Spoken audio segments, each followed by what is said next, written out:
the owner of the Sheahan Stephen sapphire business in San Francisco, and he has other stores around the United States.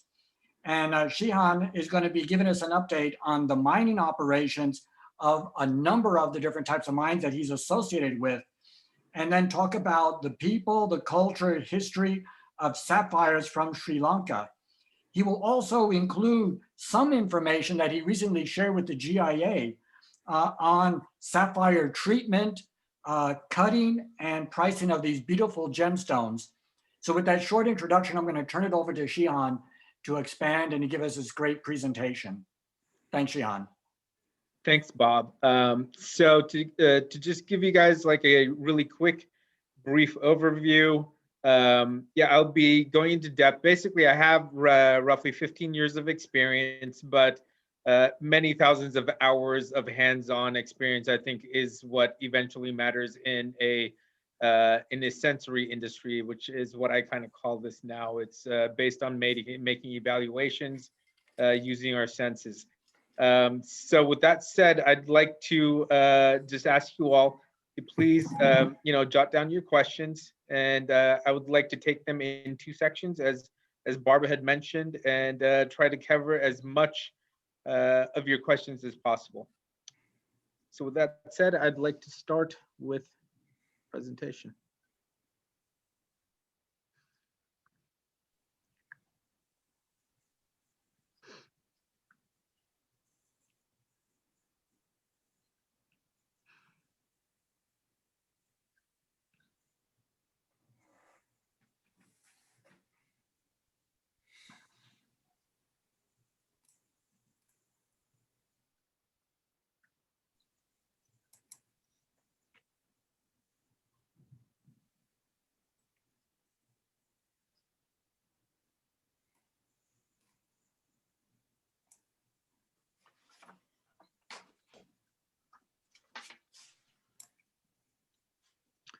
So one thing that's really important right now is understanding that the supply chain has been segmented. Basically, it's what that means is it's been broken down. What we want ideally is a free flow of product, free flow of information, but due to the global pandemic, which has been overwhelming us for the past nearly 12 months now, there's been a segment in each step of the process. So I'll go into that. The B2B business model is being scrapped to sell directly to the end users, which is, again, an issue with the supply chain being segmented. And after that, we'll go into how do we rectify our current supply chain issues. And I'd like to answer some of your questions.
So starting off our first slide, by the way, the image here is of a paddy field, and very commonly in Sri Lanka, mining takes place literally in the middle of a paddy field.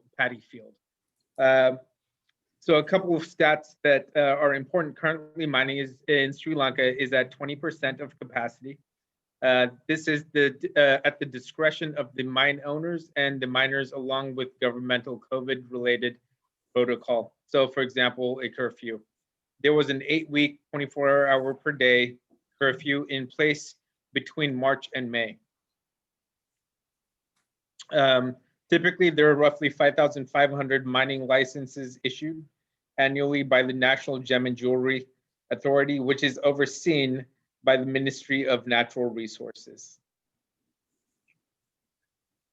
Currently, there are 0 operational river mines, 0 operational mechanical mines, and roughly 1,100 operational pit mines. When things are up and running, usually the river mines and mechanical mines might only make up, I don't know, maybe 40 or so total. But for example, mechanical mines tend to be able to move much larger volumes of land at one time versus a pit mine. So that's why there's a big discrepancy. Plus, environmental impact tends to be a little bit higher or substantially higher with mechanical mines. Sri Lanka is an important global gemstone trading hub, and so second to Bangkok due to its high volume of skilled cutters and treaters. Madagascar, Tanzania, Nigeria, Afghanistan have been negligible since March because a lot of dealers and merchants will travel to these other source countries to bring the rough material into Sri Lanka. So the mining operations in those countries have come to a immediate halt as well.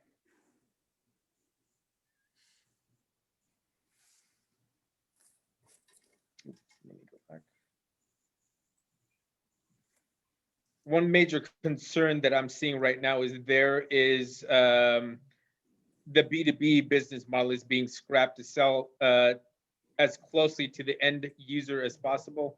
Historically, gems will move from mine onward in an organized sequence, meaning it's mined, then it could be traded or can go straight for treatment, and then from there cut and sold to other dealers. They could be domestic dealers or international merchants who travel back to source countries.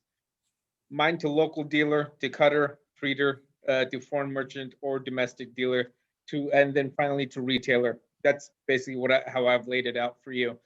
But since the pandemic, source countries such as Sri Lanka have been trying to find fastest, most convenient way to keep the product moving, even if that means jumping all the other steps in between the mine and the consumer. Once things get back to normalcy, the concern is that this method would continue. And it's really everybody who's involved in the process would be heavily impacted. And it could potentially cause a free-for-all where other people in different segments of the supply chain would consider jumping their territory to get into the final consumer area. So again, to reiterate, local dealers who have historically sold strictly to foreign merchants are now offering free shipping and accepting returns globally. I think these are a couple of the issues that we have to watch for because in the end, we're able to follow a redundancy process. And I think redundancy is the key to being able to guarantee, especially to customers in the US and Europe, major consumers of gemstones, that it's ethically sourced, and the funding is going into the right hands, and also we are able to guarantee that the illicit treatments that are typically not accepted are disclosed. So beryllium treatment is typically not accepted. But for example, as long as it's disclosed and the buyer buys it accordingly, then it's okay. Local dealers are encouraging foreign merchants to stay home. We will bring the sapphires to you. So this is also a concern because I'm able to, for example, myself, I'm able to bring not just the gemstones to you, but I'm able to tell you all of the back end story of the process. Essentially, this presentation is is a process of how the gemstone comes to you. But if that is encouraged, that if it's encouraged that we do not participate in understanding and theorizing and be able to tell the story to our customers or to educate the front end, that could cause more issues with financial control, understanding where the finances are going, and making sure that funding is correct, going into the right distribution channels, and also making sure that the treatments are correct. That typically the gemstone industry, we're looking at 95% of all gemstones being heat treated. But beryllium, titanium diffusion can be common. Again, reiterating that it's disclosed if it is. So being able to trace it down, and me having my feet on the ground there and being able to disclose all of the information as I am to you guys tonight. The pandemic has taught the dealers that they can work less and earn more, which is great, but I'm not convinced the earning ability or the quality of life of others down the supply chain will improve with this mentality. So to break that down a little bit further, um, even locally in Sri Lanka, between the miners and the treaters and the dealers and the cutters, for that matter, we want to make sure that the quality of life improves, and that we personally, the foreign dealers or the foreign merchants, are able to visually see that and validate it for our customers here in the front end of the supply chain. So I'm not opposed to it completely, but at the same time, there is no validation that the person who pulled this out of the ground or the cutters are getting a fair wage, let's say. If we continue down this road, the validation process will be lost. As I mentioned, international merchants holds source countries to a higher standard. Again, validation is important to be able to, reiterate the information or our expectations. But also, something as one step such as cutting, native cutting has been a major issue where, there could be off-centered culets. And the work that's done here with a lot of jewelers requires precision, most of it, and especially in the US and in Europe. So uh, we're able to educate on the back end as well, and it's important that the flow of information continues on. How do we rectify supply chain issues?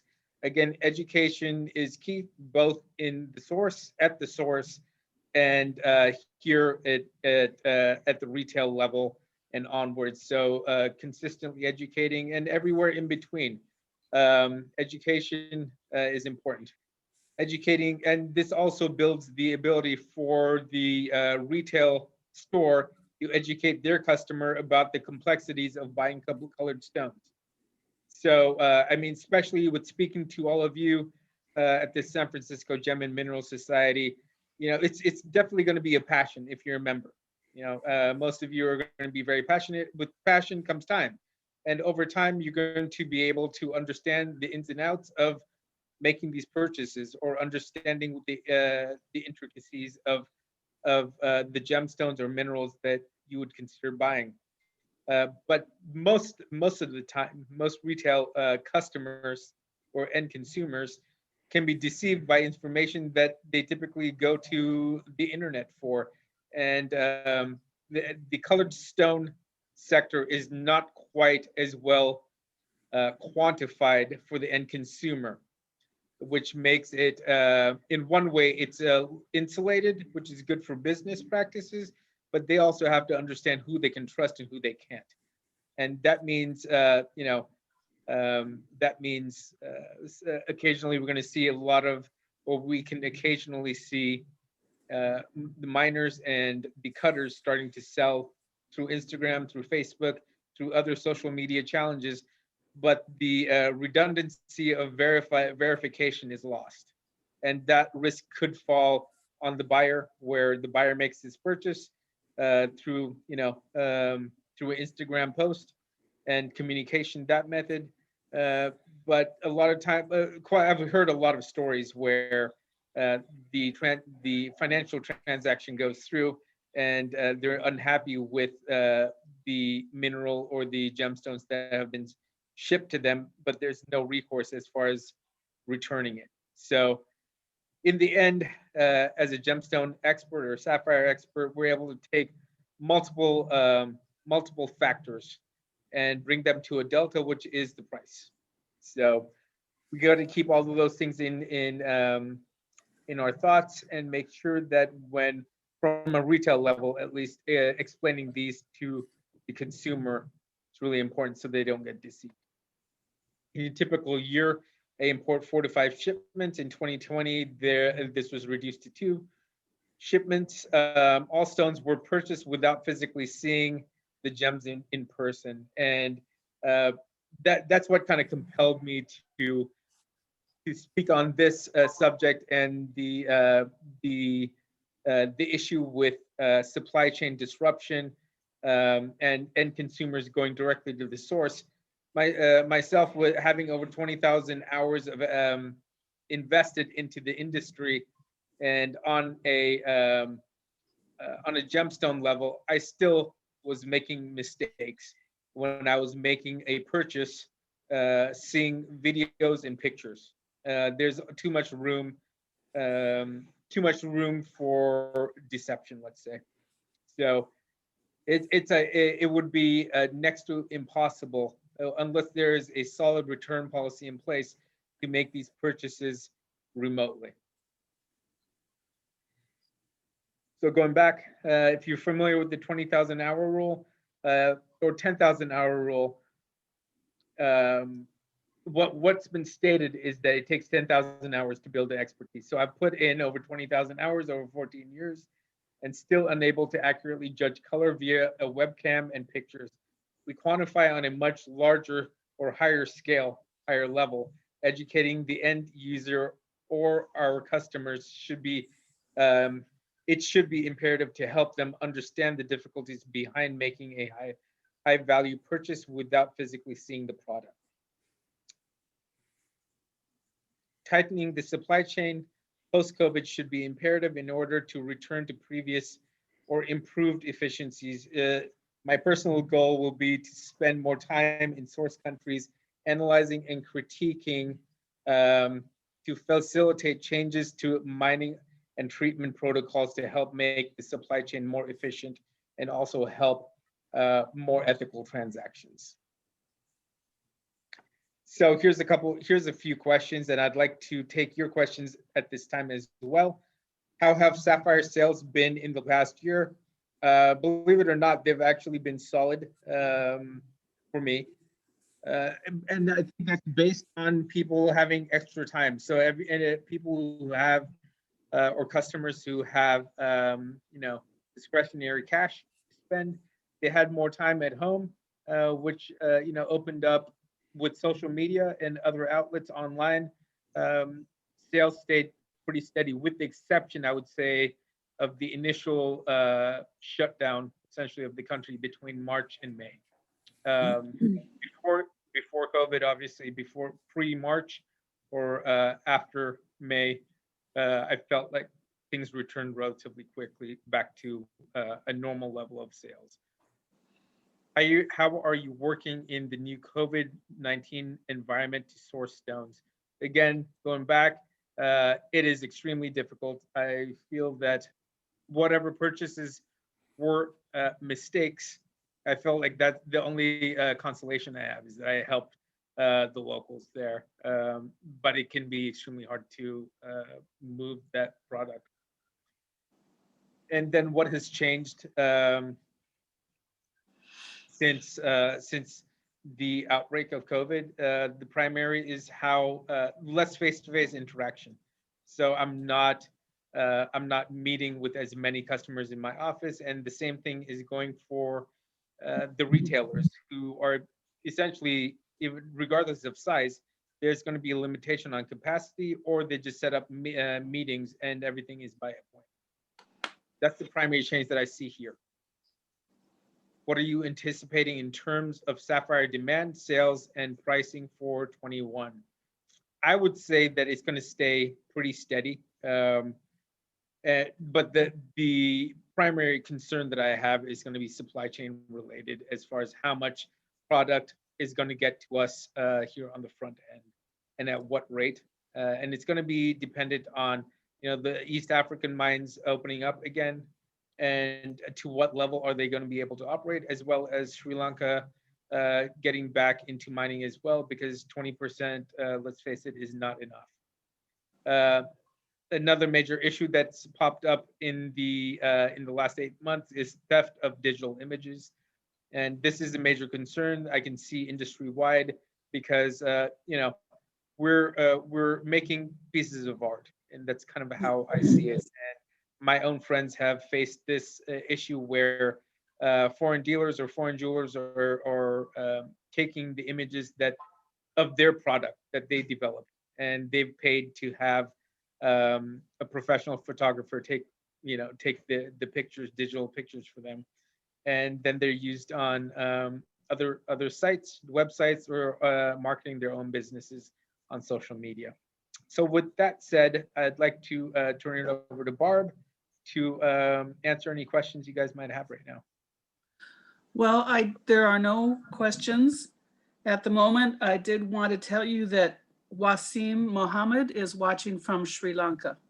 Okay, I think he was in on our last lecture in with GIA last week.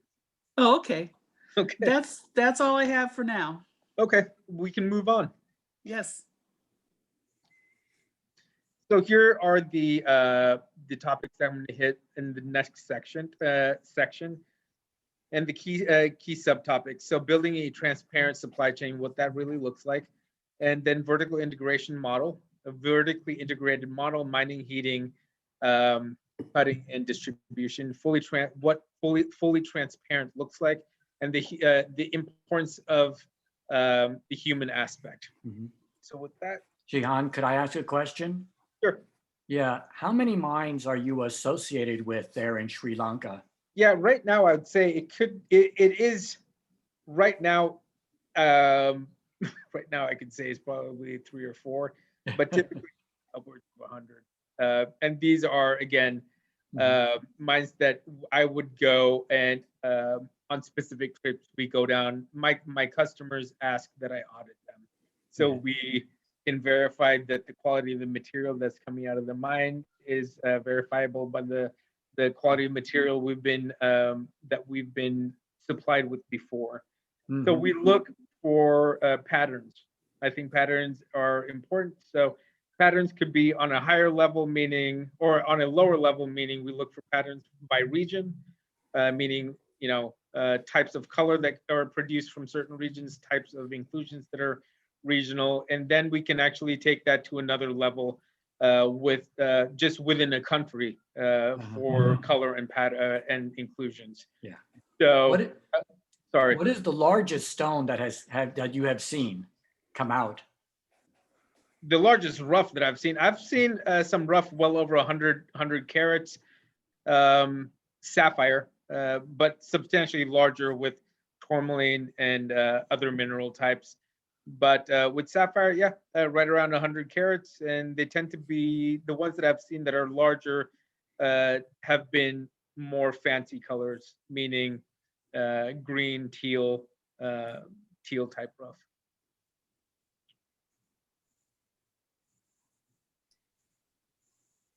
Okay, thank you. Yep, thank you.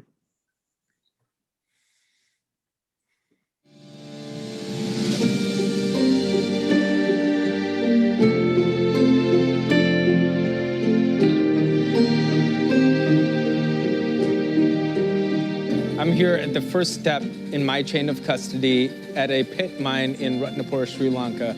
This pit is roughly 60 feet deep, and it's been worked for a couple of years at this point. The sustainability aspect of this mine revolves around them growing their own vegetables and hunting for wild boar. Another aspect in the sustainable model here is that the miners actually get a 15-minute break every hour where they get to rejuvenate by having a meal.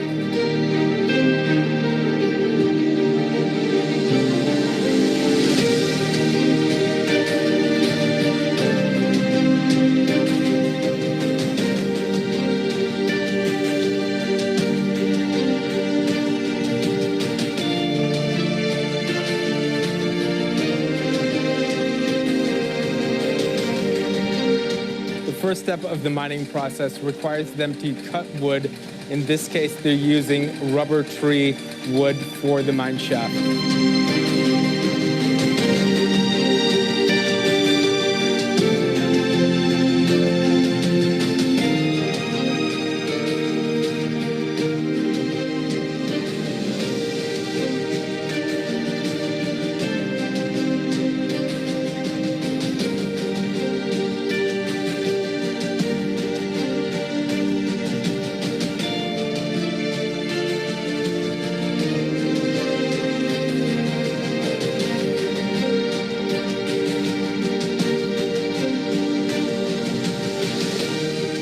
While we were on site here over the last 2 hours, the miners were able to extract a roughly 3-carat rough, which will be faceted into a 2 to 1.5 carat cut and polished stone.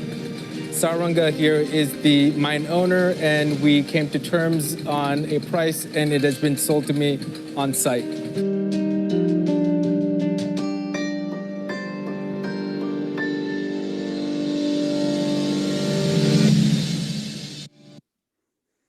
So the next video I'm going to share with you is the rough crating.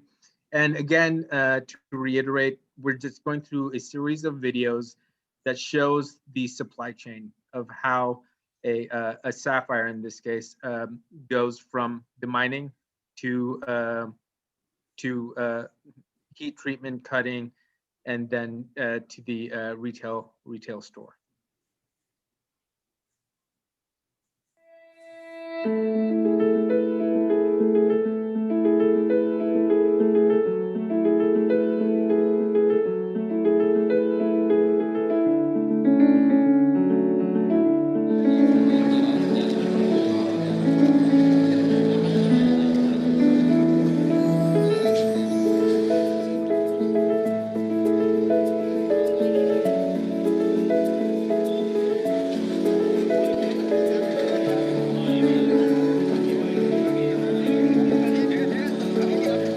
I'm standing in the rough gem market at Nivitigilla, Sri Lanka. Nivitigilla has historically been one of the largest gem trading localities in the world, where miners from this region will bring their rough from previous days to this location for trading with dealers and cutters.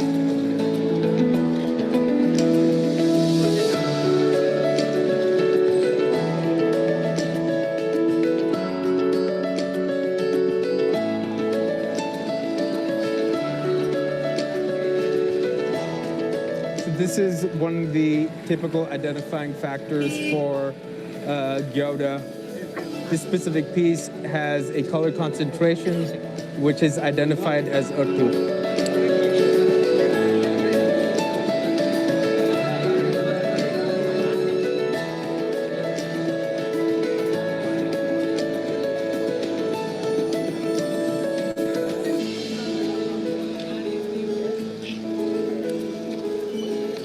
Nivitigilla is typically the second location that gemstones in Sri Lanka travel to. So from a chain of custody, when it moves from the mine, it's going to go to the Nivitigilla trading market. Once it's procured here, it moves off to my office for heat treatment, and then onward for cutting.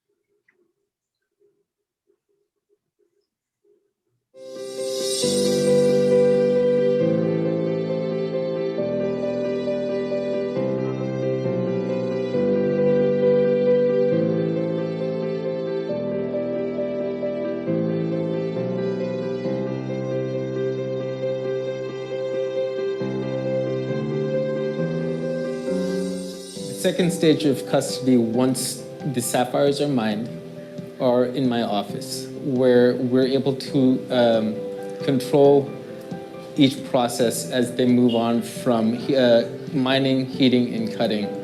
All of the rough that enters the office is either from Sri Lanka or Madagascar.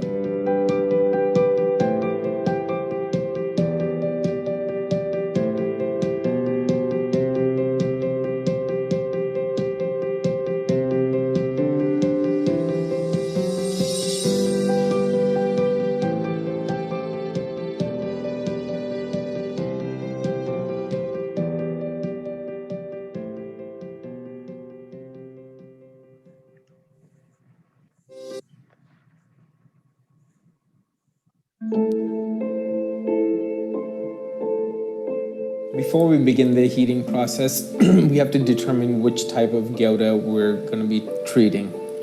Depending on the type, the time and the temperature can vary anywhere from 1500 centigrade up to 1950, or anywhere between 4 hours and 6 to 7 hours.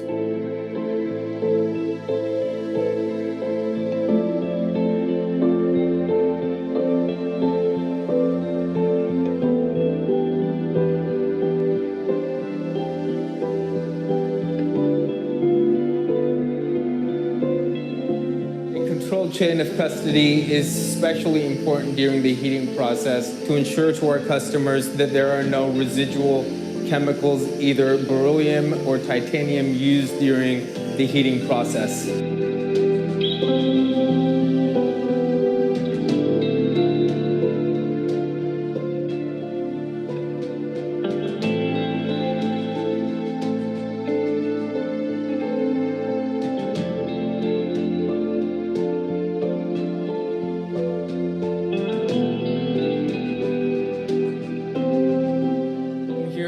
Master blowpipe burner Babu.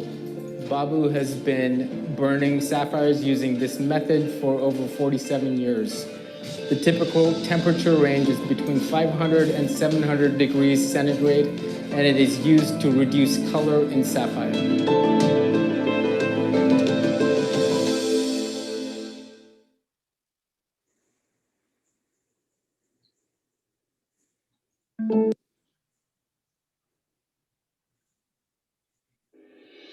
The next step in my transparent chain of custody is my cutting operation here in Ratnapura, Sri Lanka.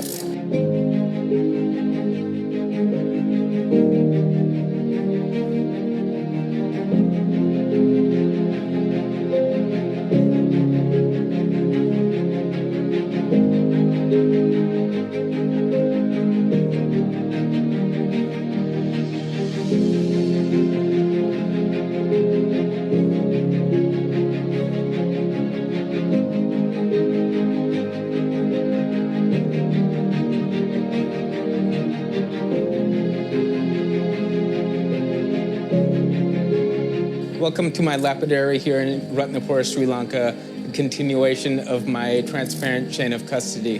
This is typically the third step in the process, where we employ 2 husband and wife teams as well as 3 female facetors.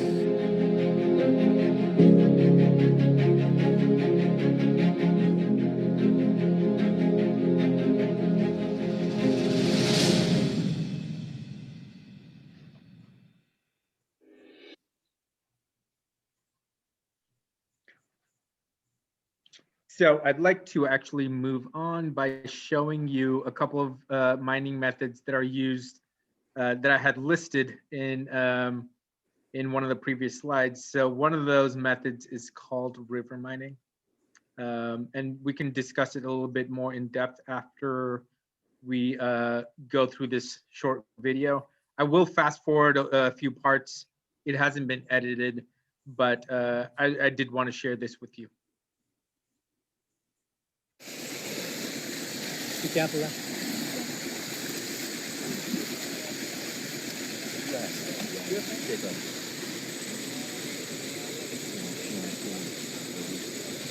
No beach. Beach is not. මේව නෑනේ අර මේ අර වතුරට එන අර මොනවද කියන්නේ සර් මොනවද කියන්නේ ඒකට කළු පාට එක සිංහලෙන් සරපිල්ල සරප නෑ නෑ. අර ලංකියක් නෑ නේ ගමේනේ. නෑ මොකද? ලංකියක් නෑ මම මතක නෑ.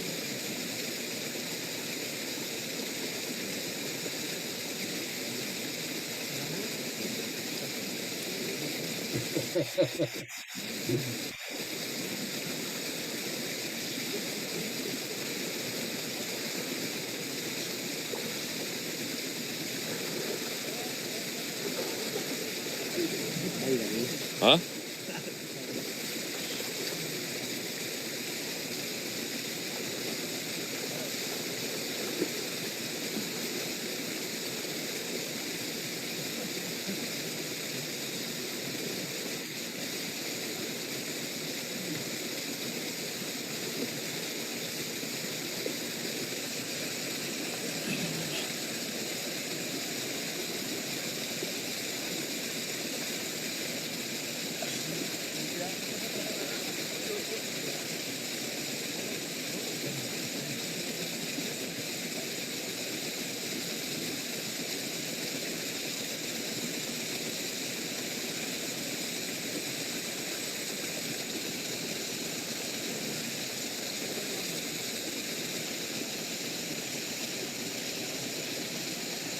කනෝනේ. කනෝනේ. හා කනෝනේ දුන්න. මොනවද කිව්වේ මුන් කනෝනේ. අපු කන්නේ. කොහෙද අපු කන්නේ. නෑ සතු ඉන්නවද ගන්න ඒවා ඒ සතු දේවා කනවද ඒවා නෑ නෑ. ඔක්කොම කියන්නේ කහන්නේ නෑ. මේ කිමුළු නෑ මේකේ හා මේගොල්ලෝ අර වැලි අදිනව නේද මේ යා ඔක ඇතුලේ තියෙනවනේ මහත්තයා. මේක ඉල්ලම තියෙනවනේ. හා නෑ ඔක ඇතුලේ ගඟේ ඇතුලේ තියෙන ඉල්ලම. ආ ඒක සමහරක් වෙලාවට ගොඩක් වෙලාවට සමහර වෙලාවලදී ඔක උඩ ඉඳලා ගහගෙන ඉන්න ඕ පල්ලයට එනවා. ඒක වැක්කලකට ඇවිල්ලා ඉන්නකට පස්සේ ඒක සමහරක් වෙලාවට සංගීත ගන්න කාලෙට ගන්න කාලෙට ඔය පැත්තට එනවා බලන්න. ඒක පොළවේ එහෙම සාමාන්‍ය ගන්න එහෙම තත්ත්වය වගේ තැන්පත් වෙනවා.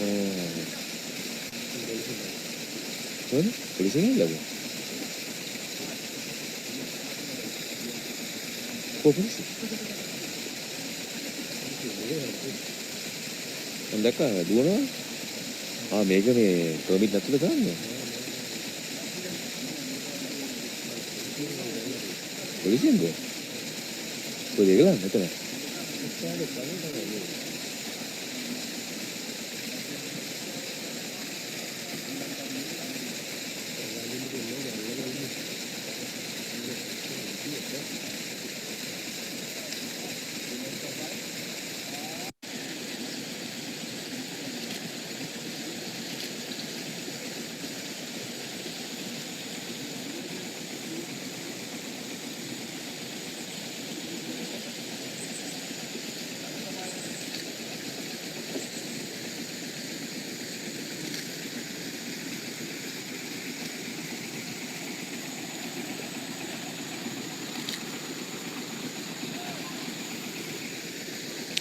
ඔබතුමාත් වීඩියෝ උනා.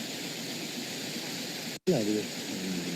ඔක මේ අදිනවා කියන්නේ මෙහෙ අත වෙනකොට මේ පැත්තෙන් කඩන් යනවා. ඉතියාපුලා.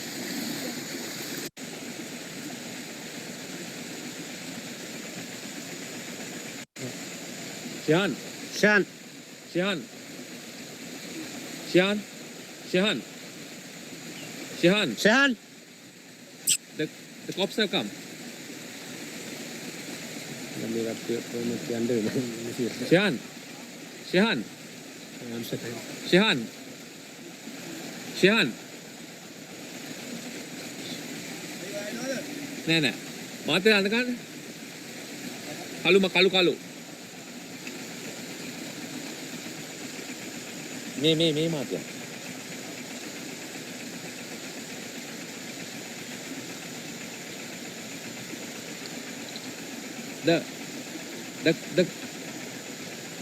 the cops have come.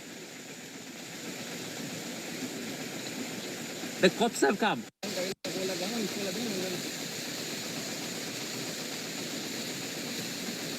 හරියට කමන්නේ ඔයා මට ඔතන පිටත් වෙන්න කියන්නකො නෑ මේ යන ගමන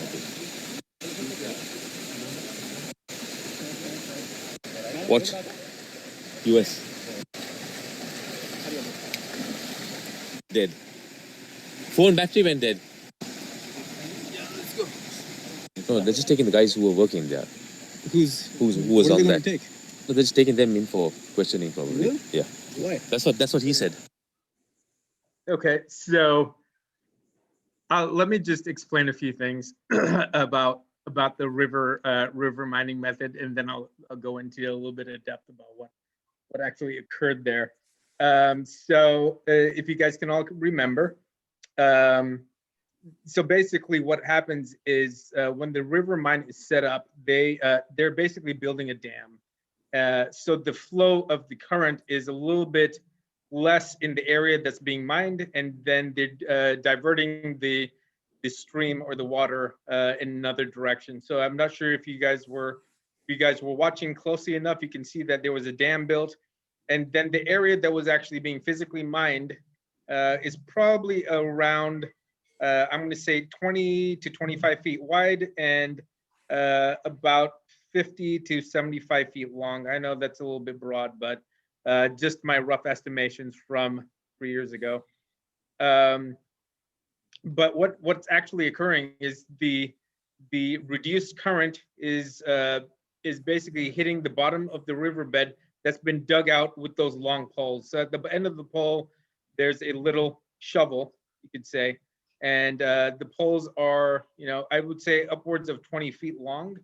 And over the course of maybe a year or 2 years, that area has been dug down to 20 to 25 feet deep. I would say probably right around 20 would only make sense. So basically, the rough that's at the bottom at the riverbed is being brought to the surface, and behind us there's a net behind where we're standing. So essentially, you're using the long poles and you're using the river current to bring the minerals to surface, and then they're caught in a net. And I would say roughly every 25 to 35 minutes, the miners will pan the material that's in the net and put some of it back into the river, and the other material will actually come out of the mine to be more closely evaluated on the ground. But what actually started occurring there at the end of that whole thing, that scene, was the miners did not have a permit to operate. And so, which is at the same time, it's good because that's how we can verify and validate ethical, meaning, and that includes sustainability on an environmental level. But if you don't have the correct mining license, or if you don't have a mining license, there is going to be recourse. And so the police, as well as the government, do audit the mining sites. And if the rivers are being mined without proper licensing, that could, subject the miners as well as the mine owner to, court issues. So, but I just jot down your notes, and I'm happy to explain further at the end of this section. The next video I'm going to show you guys is kind of rather funny for me, but it is a pit mine, which is one of the three types that are used. Again, going back, river, pit, and mechanical mining. And I went into this pit mine to audit, and it's pretty interesting because I did not calculate that half the pit was full of water. So once you go into these pit mines, then you go into tunnels. There could be several tunnels in different directions. And so even though that the entire pit, at the bottom of the pit, it might be about 3.5 to 4 feet high, I forgot to estimate that half of that pit was full of water. So, which essentially reduces the amount of oxygen to breathe. So once I got down there, I was having a really hard time. But again, I'll play the video. It's a couple minutes, and please ask me any questions at the end.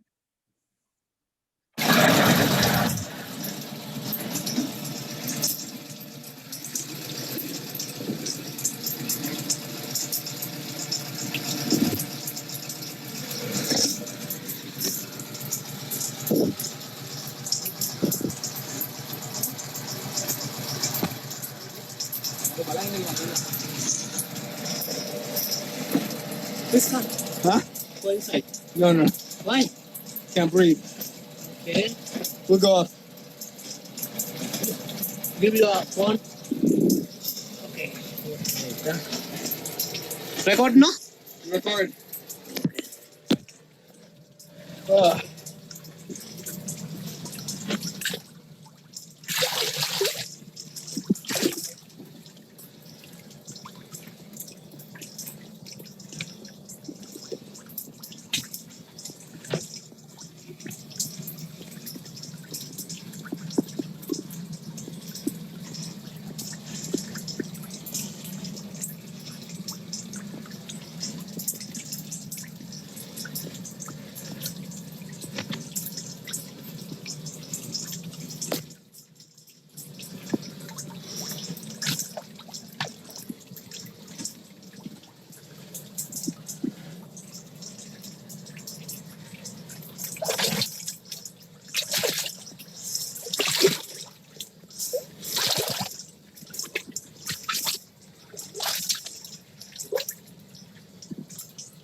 Hi, Mike. How are you feeling? Not enough air.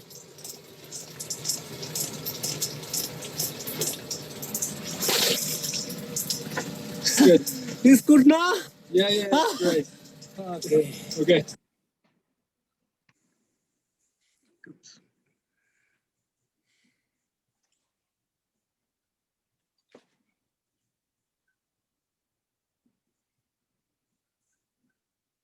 Sorry about that.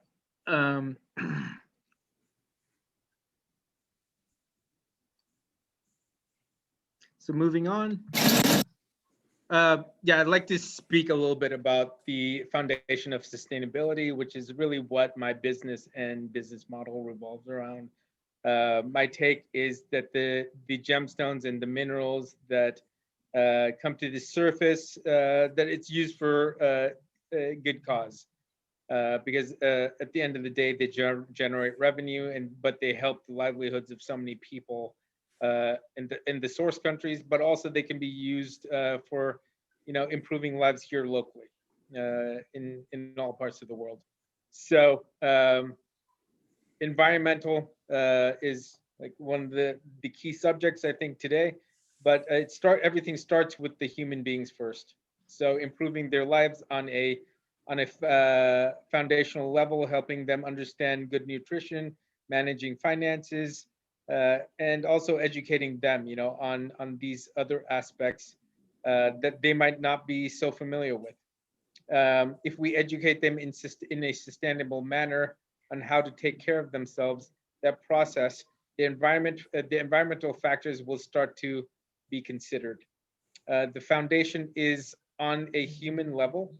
Nonprofits focus on the children and educate the parents, because if you're able to change the way that they think, or be able to bring it, they're thinking that they have been culturally exposed to, but also open their eyes to how we see things here. I think it's important to help to make changes. Learn how to properly quantify the product. And give me an educated offer. I think that's one of the issues that I constantly run into, is that they don't know the value of the gemstone of the sapphire that they're trying to sell. And sometimes I'm buying very large lots, which could weigh as much as a kilo. but they don't know what the value of what they have is and what is a reasonable price to sell to, a international merchant. So educating them on methods of negotiating, I think it's really important, and it could take time to do one by one person at a time. But if for me, if it's a valuable enough relationship to continue to build on, then I will do it one at a time.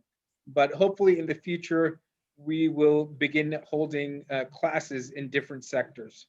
That will be important, and that's one of my goals for my business is to hold physical classes in the mining regions and hopefully team up with the Sri Lankan government to make these happen.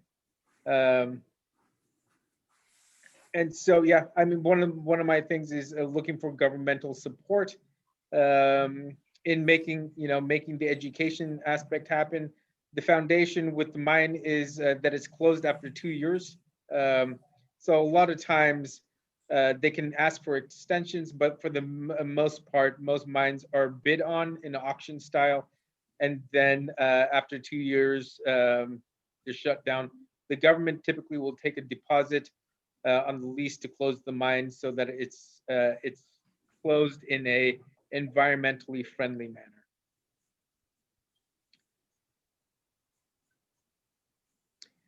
So for me personally, supporting my country is important. This is a place where I was born, and helping educate, again, I think the key word is education and helping them improve their lives. The other important areas, also the parts of the U.S. that I've lived in, specifically Seattle, Portland, Oregon, and San Francisco. Here, we can all see, quite clearly how difficult and tough things are here. So being able to give back to the local community is also a major part of my sustainability process. That we would like to help fund. If I can help improve the lives of human beings, that's going to return sustainability on a human front. And help establish a gemstone library and laboratory in Sri Lanka to engage student learners of gemology to further progress ethical sourcing and trade of gemstones. Especially for the retail jewelers. I think when you're looking at how you're going to educate your customers and how you're going to promote your business, you have to always look at how important this model is to you and to your heart. This model isn't for every jeweler out there. The key is sustainable, long-term, and then building the foundation for the customer, making a closed loop, which is transparent on all knowledge on all processes, known for the details to offer your customer for your own tracking and identification. Unification is a big part of this for me, and Sri Lanka being a multi-ethnic, multi-religious country, bringing all groups together for a common cause. Again, education, improve livelihood, and just improve, like I said, improving lives is the key. Sri Lanka is made of 3 groups: the Tamils, Muslims, and Sinhalese. The 3 groups have to work in harmony, more than just money motivated. 30 years of civil war caused major fraction between these groups, but bringing these groups together through my business is important. Navigating through the governmental issues is always going to be a problem. Not just sustainability, but not just sustainability overseas, but global in business and education. If we plant the seeds now, it's going to continue to grow. Long-term sustainability, mining, treatment, cutting is all tribal knowledge, and that is passed down to the next generation. So closing up on this presentation, I'm just going to go through a few of the finished cut and polished stones that we have. And actually, this is actually a good example of an unheated, untreated teal, bluish green sapphire. This one in particular comes from Madagascar. And I will touch on that really briefly before I close. But not only is the color very unique, I mean, it's ideal teal, but if you can see slight striations, it's actually silk. And when the silk is unbroken, that means it's unheated. Typically, if you quantify this to a blue sapphire, that would generate anywhere from, depending on the size and the intrinsic value of origin, that could generate up to 100% pricing increase. But again, if you can see, there are slight silk striations, especially up in the fourth quadrant of the stone. So if there's a breakage in the silk, it's one of the signs of being heat treated. During the heating process, the silk can be dissolved. And this is also another sapphire from our transparent chain of custody, completely traceable, but it's an incredibly beautiful blue. And this is one of my favorites. It's a Kashmiri blue, and Kashmir is one of the most identifiable and valuable regions that produced blue sapphires in the world, going back over 100 years. And today at auction, a 5 or 6 carat Kashmir could fetch well over $1 million.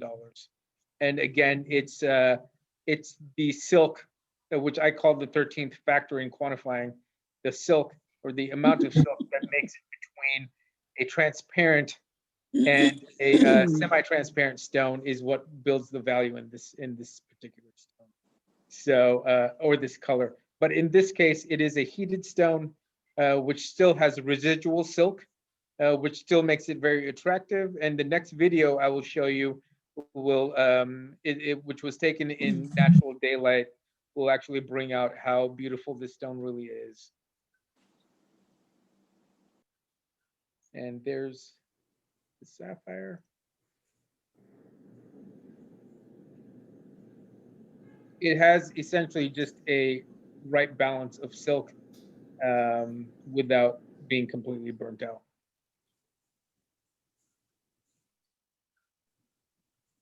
And recently, another acquisition that we made in the last few weeks is this cushion cut 5 carat blue sapphire. I can't remember the exact weight, but again, extremely beautiful, very nice color. And all of these are available in my office here in San Francisco. So if you'd ever like to see any of them, please let me know. And my final thoughts and questions: ethical and sustainable trade organizations are a big deal these days.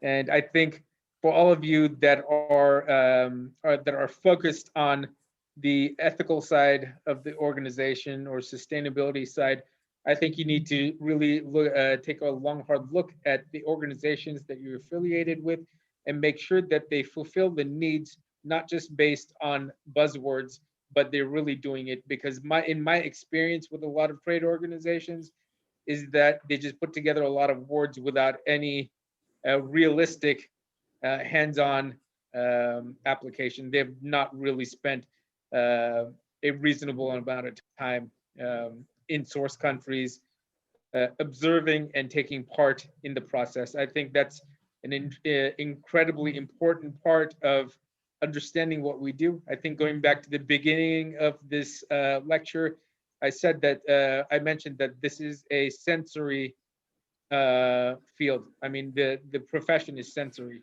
And so if we're not able to develop our senses, which takes many thousands of hours and lots of time at the source, we're not able to make decisions very clearly. And so when you start looking at trade organizations that are spending a week on the ground and they come and write about it for a year, I don't think it's very realistic. But at the end of the day, the organization and its members are based on, on the membership backing them. So tread that water cautiously is what I would say. The importance in my process is put on redundancy. So there are multiple layers of redundancy to validate and verify that the product is what it is, that the sapphire, that the mineral is what it is, and every step should be documented. And we're building a tier system for our customers to be able to disclose how transparent, how ethical, how sustainable the sapphire is. In all reality, the top tier, the very top tier, only about 15% can be 100% transparent, 100% sustainable, and 100% ethical. But the second two tiers tend to be much more realistic in what we are capable of doing. And I would say it's not just us, because I am hands-on through the entire process. So I would say any organization that preaches and says that they live sustainability 100%, question that one too. The validation process is incredibly important, and that's also goes hand in hand with redundancy, and just having the best involved in validating the minerals. So it could be starting with just me at the mines, and then it'll grow to my team in Sri Lanka. That could be any number of people. Probably, usually it's about a team of 3, including me, 4 people. And then it goes through the heating, cutting process, and then a local gemological laboratory. And final validation would go to the American Gemological Laboratory in New York, which is, in my book, a top tier lab, one of 3 top tier labs in the world. And then I'm able to give personal guarantees and verify for the customer. But actually, I spoke to Bob briefly about this, and validation for the customer for their own peace of mind is important. And what I've been planning to do before the pandemic, I did a trial run, which turned out really well. But what I'm planning to do is probably by the end of the year, start taking small groups, probably anywhere from 4 to 5 people down at a time, to actually visit and see everything hands-on, in action. So customer verification, this could be the retailer or just the enthusiast. It's great to be able to validate what you have in your hand, because it's just that difficult to bring it to market. So with that, I'd like to take any questions. So Barb, please let me know if there are any questions right now. Yeah, there are a couple. How has the popularity of colors changed over time? The popularity of colors changed over time. So this is a great question. And I was going over this with one of my friends on one of our walks recently. And I was telling her that the designers have jewelry designers, the jewelry designers have a strong say in the popularity of colors. Blue will always traditionally be an important color. But when it comes to yellow, orange, green, peach, and purpuraja, some people are just unfamiliar that sapphire comes in, a gamut of colors.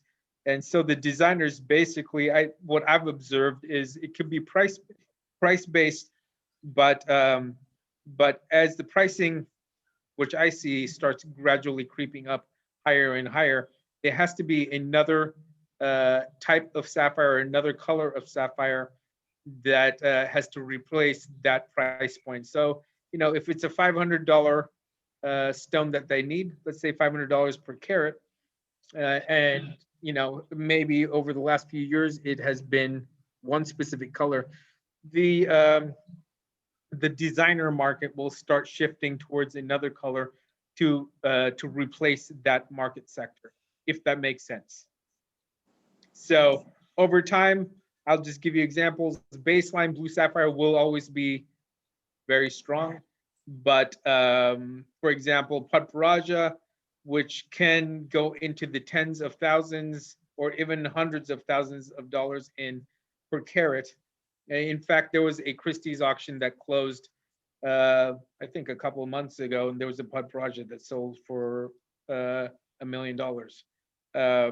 So Patparaja and Morganite together built up the popularity of peach color sapphires. We're not going to be able to offer you Patparaja at a peach price, but I think the Patparaja drove that.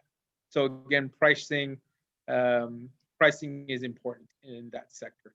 And then the same was said for blue to green or teal. So I'm not sure if you guys are all familiar, but I'm hoping so.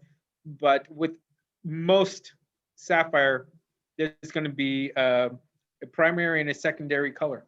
And one of the secondary colors of blue sapphire is green. So there was a big movement, I would say, in the last 5 or 6 years. The shift was towards teal, which is going to be bluish green, or just a straight green, as close to straight green as possible. So that was, again, driven by the blue sapphire increase in price. That started right around 2014, 2015. And it has been a strong color since that time. And we are gradually seeing those prices double and triple over the course of the last 6 years now. But again, to reiterate, I would say that pricing shifts demand. Well, one thing I like about sapphire is the variety of colors, and it's fun to see it shift like that. Somebody else has commented that now they understand a lot more about sourcing, thanks to your talk. Thank you. And another comment, when you were in the mine, the comment was terrifying, Yes. which leads me to a question about safety and the risks that the miners take. I don't see a lot of obvious safety measures, and so what's done to ensure their well-being? Yeah, that's a good question, Barb. So here's been my approach on the safety topic, is that we have to take a combination of factors when we look at what is safety to the miner. You'd be surprised that like our view here in America is going to be based on what our safety standards are here. But on contrary, in Sri Lanka, for example, I brought this up at last week's lecture. For the miners, if let's say we enforce that boots need to be worn when they're in a mine, believe it or not, there would probably be a higher chance of death by wearing shoes or foot coverings, because they climb in and out of these mines, and a lot of times, as you can see, these are alluvial deposits, which means it's water-based, and they get a better feel, again, sensory, they get a better feel of where they're placing their feet and how secure their feet are when they take a step. So, and sometimes wearing a foot covering can impede that. This is just one basic example, because that specific question has come up before about wearing boots when they're in there. And yeah, I knew the answer, but I asked them, and this was the answer. So their efficiency, their ability to work, and their comfort is just as important as their safety. And taking their opinion when making or when putting into place safety protocols is extremely important, because if they're unable to work, just like they can handle the heat, you can obviously say I can't. So when it comes down to making decisions, the temperature can be a deal breaker. For me, example, I can't make a financial decision standing outside in the hot sun in Ratnapura. It is absurdly hot, and I'm just thinking, the only thing in my mind is how quickly can we get into AC, air conditioning, even if it's the van or a car, So we have to follow protocols, steps, which are reasonable to us, but also most importantly, reasonable to the people who are working in the mines. Yeah, you do need to take into account their past experience and how Yep. they've evolved their methods. Yeah. A couple more questions came in. One is, who owns these mines? So Sri Lanka is one of the more fair. They're more fair in their distribution of wealth, I believe. And so when it comes down to the miners, a lot of the mines that I choose to operate with, they do a 33-66% split between the mine owners who technically own the mine or have won the bid at auction, and then the 33% goes to the miners who are physically working in the pit, and they take it to they take the material which was mined the previous day to the rough trading market, which I showed you the clip earlier, and hopefully find the correct contacts at the market to make a sale. Okay, and another question, how common is treatment beyond heating for these sapphires? I would say 95% of all sapphires heated, 99% of all blue sapphires are treated. Roughly 80% of blue sapphires are derived from the material called gyoda, which is whitish. Does that cover?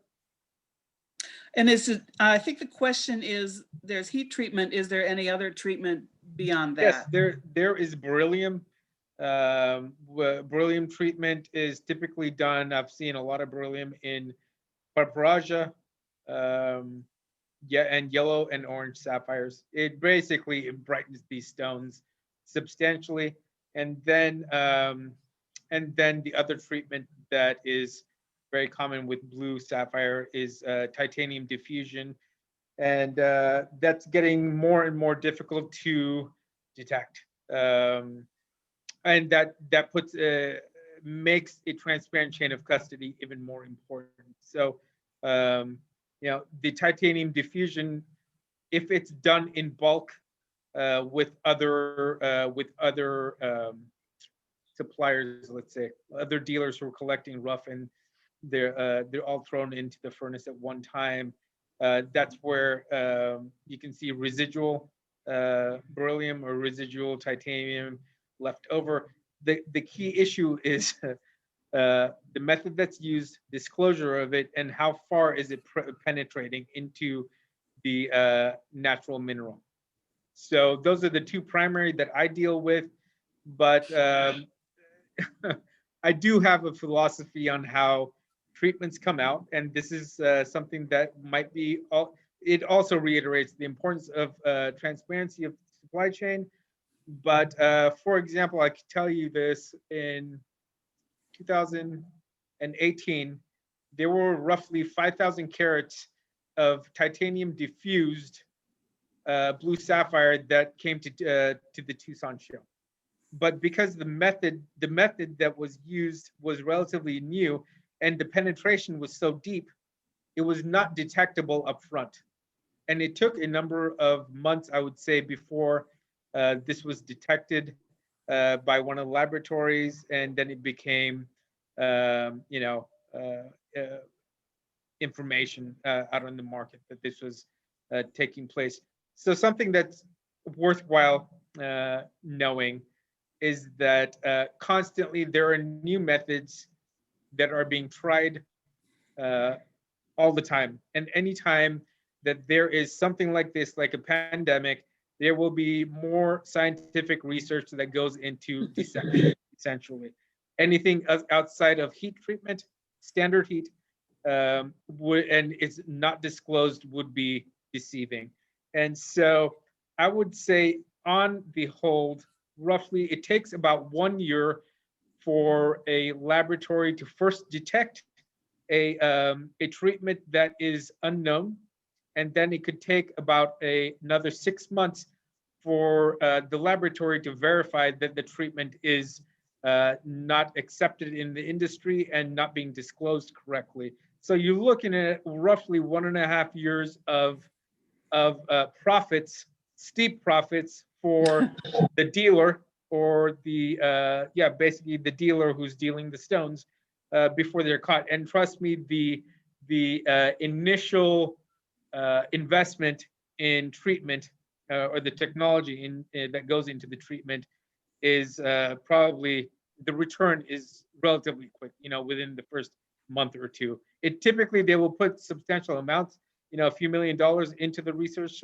process, but it's moved more and more into the West. So we're really seeing more researchers from Europe and the US doing the research for the dealers to develop the system and the process to do the illicit treatments. And then it ends up, surprisingly, it comes back to the US to be caught. So the difference is pure scientists are doing the research work.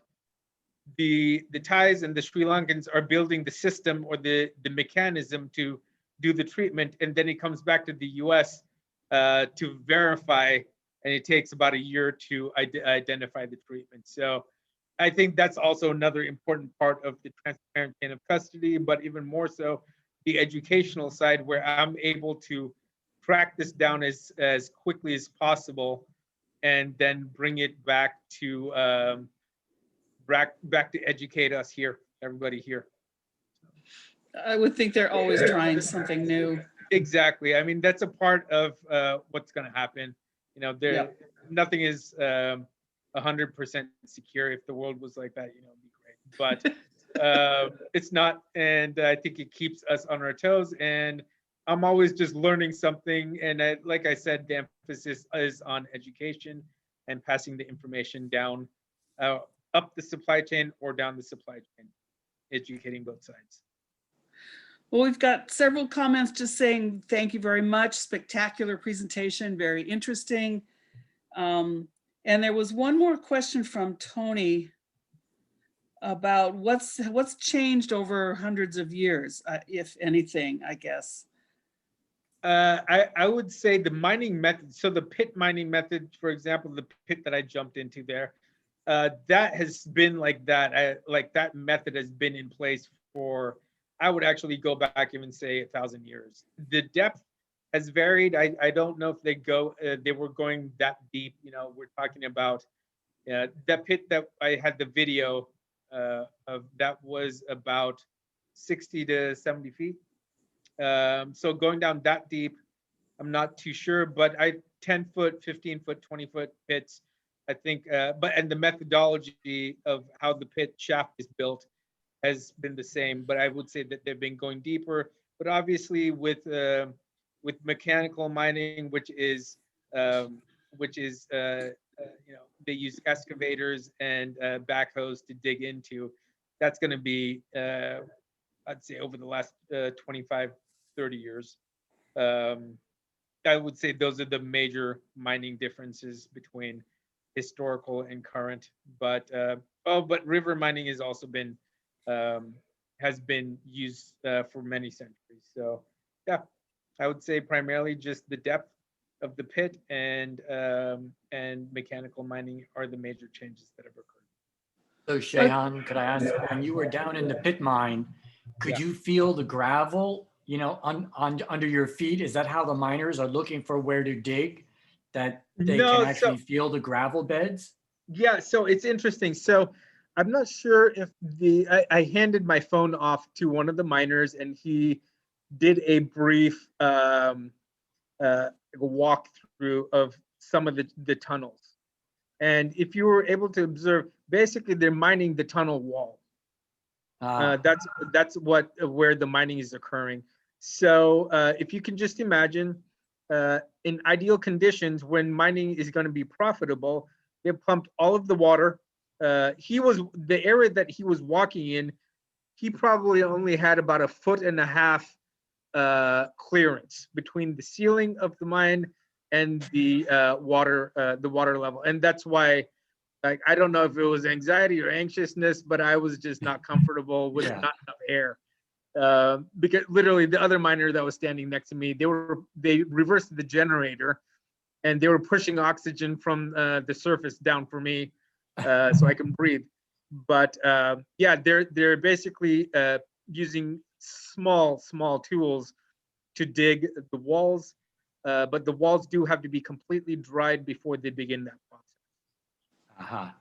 Right. And they do use a type of leaf to help dry the walls. And once the leaf actually starts drying up, it's one of the signs that the wall is like the water has seeped out of the wall and that they can begin digging. I think Do you- they know the source of the alluvial stones? Is there a mother lode in the hills somewhere? And I assume this is all around Ratnapura somewhere.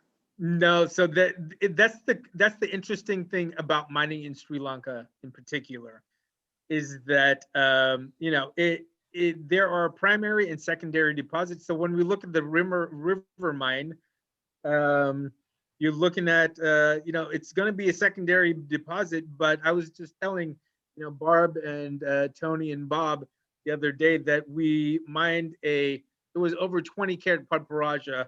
I think that was 2014, but it was still attached to its host, which was calcite, which typically does not happen in secondary alluvial deposits. But when auctions take place, the governmental auctions that take place, I think they do it twice a year. They go off of, essentially the bidding goes off of other mines in those locations. So there is no scientific testing that's allowed, because it just makes it unfair. That's really how the government views it. You know, if they allow someone to come in and test the soil for, you know, different minerals, then they're getting a head start on that. So there's this is really in the hands of the people, the miners, and sometimes, you know, the wealthier miners can obviously they can generally outbid the poorer ones. So it brings a little bit more balance to that system as well. Sheahan, you're referring to some of the rough as Yoda. Is that material that you said is white? Yes, it's Geuda, Geuda. Oh, Joe, Geuda. And so there are 7 primary varieties of Geuda. And that is like identification of the Geuda, and then validation, and then we get into the heat treatment side. That's probably where the expertise lies in our industry. So some of the most profitable dealers are experts in identifying it and estimating finished color outcome.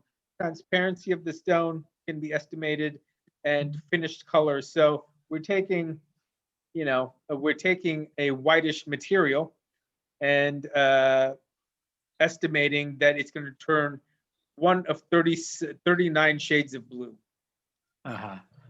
And so, yeah, like I said, again, Bob, it's that's where our profits and losses are.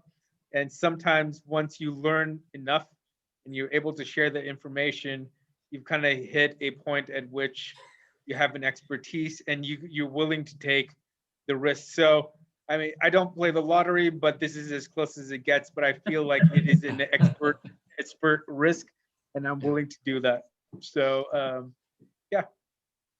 I just have one more comment from the Facebook page from Wasim Mohammed in Sri Lanka, who says, thank you. He has been in the gem industry for over 10 years and has learned a lot from your knowledge. So he thanks you. Thank you. Yeah, tell him, please ask him to reach out to me anytime. Just send me a private message, or actually just, I was going to tell this to everybody.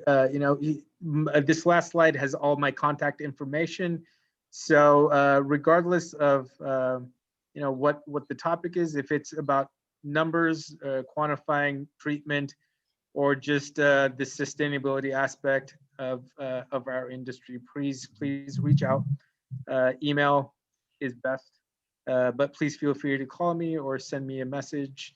Follow us on Instagram. We're making a concerned effort to educate everybody on Instagram and LinkedIn, and we're using whatever social media outlets are available to do this. And especially anyone who's interested in potentially joining me on a trip to Sri Lanka. as I mentioned earlier on in the lecture, that I will do probably between 3 to 5 people per trip, and the proceeds from the trip are going to go directly to the community. So, so if there's any questions about attending one of the trips, I'll probably do 3 to 4 trips a year moving forward. So it would just add on an extra 5 days. But you know, whether you're enthusiasts or if you're in the industry itself, validation is important, especially if it's your ability to validate for your customer and the customer being able to have that trust in you. Yeah. Well, I also wanted to add that it was just a fabulous presentation, Sheahan. And I think the sustainability model that you have and the education materials that you're putting together, I hope it could also be applied to Madagascar or other places that can make use of what you've done and really created there in Sri Lanka. Yeah, you know, the interesting thing, Bob, is that the East African area, yes, does need to be educated. And I've start off always on a grassroots level because it takes time to be able to change people's way of seeing. You know, maybe they feel like it's the most immediate method to get money is the method that they're using. But if we're able to encourage sustainability and ethics into the big picture, we can slow down a little bit on the financial end just for the long-term sustainability of the industry. And it is something that I do want to work towards more in the future and just get there. Yeah, I'm with you on that. Yeah. Well, your trips certainly look like adventures. I think I would want to start building up some calluses on my feet before Yeah. going into those rivers or whatever. Yeah, no, actually, the most advisable thing purchase for mining, especially for us for me, I grew up here, but anyone from North America, I would especially advise for river mining, not for the pit mining, for river mining to buy water shoes. They're about 20 bucks on Amazon. Yeah. It will save the pain and the discomfort of walking. Bob, we expect you to be barefoot tomorrow. Yeah. Yeah. Well, again, it looks fantastic, and we'll have to love to sort of come in and see your store and see some of the materials that's on display. Of course. And see if you have, again, some of the rough material. I think that's what we all really enjoyed also when you came to the clubhouse in your last presentations, that you actually brought some trays of rough material, which was very exciting to see. And the shapes of the stones and the colors is beautiful. Thank you. When you heat treat the teal stones, do they turn another color? So heat treatment with teal, it can improve the color, but it can also help heal fissures. So the melting point of sapphire is 2050. So anything up to that point, we can reduce. Sometimes we do use a reducing method of heat treatment, which is the traditional method with the blowpipe. So I'm not sure if you can remember the heating video. Towards the end of that video, there was a man, to recite, his name was Babu, 47 years in the industry. Yes. He was using coconut shells as coals. So that method in particular will reduce color. It usually does not go over 1,000 degrees centigrade. I would estimate most of the time it's about 500 to about 800 centigrade, and sometimes it's not even detectable by laboratories. But it's primarily used to reduce color. Yeah. It looks as if he's put the stones in a white type of material. I don't know if it's like a clay. Yeah, it's like a clay, and what that is used for is more even thermal distribution. So yeah, it's really important when they go through through the heating process. You know, it's hitting such high temperatures, Bob, that it could cause thermal shock, and we want to minimize this as much as possible.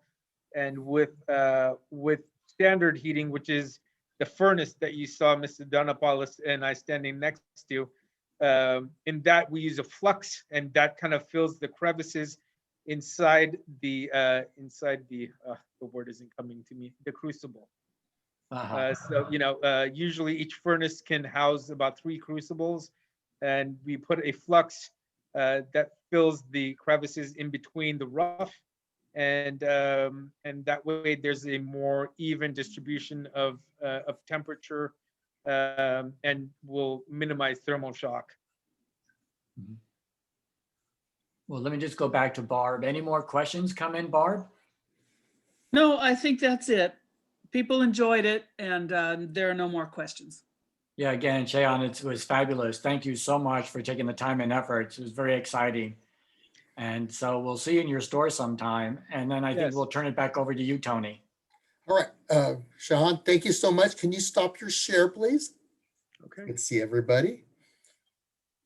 And everybody, please give a big virtual hand to our guest tonight for giving his time and his expertise in a wonderful slideshow. So I hear folks out there clapping. This recording, this presentation has been recorded and will be repeated on Facebook on demand. I've also recorded it onto the cloud. So there'll be a link as well if you are having trouble with Facebook. So once again, thank you, Sheahan, for your time. Thank you, Barb, for monitoring the questions. Bob, thank you for getting our guests in here and the briefing and the questions and conversation. So thank you so much. All right. Our next meeting is Friday, March 5th. And to honor St. Patrick's Day, we will be doing an auction featuring some green stones. It will be a Zoom meeting for our members and invited guests, and you will need to register for this event. It will be in the March mineral log, and I will also send out some emails inviting members to register for the event. Till then, let's all be safe. Thank you. All right. Thanks, Tony. All right. Bye, everybody. Bye. Thank you.